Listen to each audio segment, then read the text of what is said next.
قصيدة واجب ألبس السواد من كلمات العبد لله، ونلقيها الآن. واجب ألبس السواد من باب الحزن والحداد على كل بنت وواد راحوا من غير ميعاد.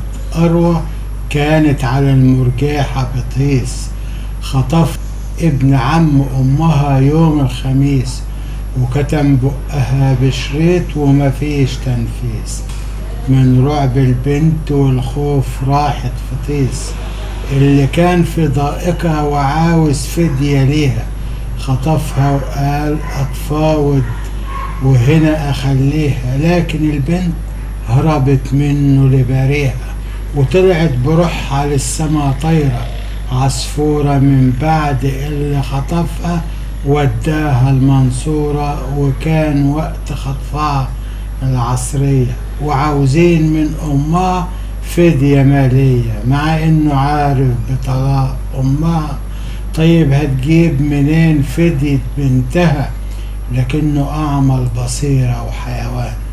هو وتلاتة غيره من الجيران خطفوا أرفا خطفوا أروى وكتفوها كمان.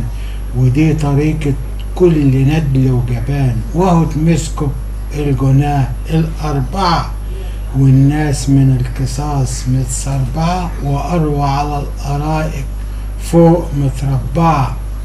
يا عصفورة الجنة الملايكة بتندهلك، تختاري من الجنة مكانك وأرضك وأهلك. كلمات الشاعر البستاني.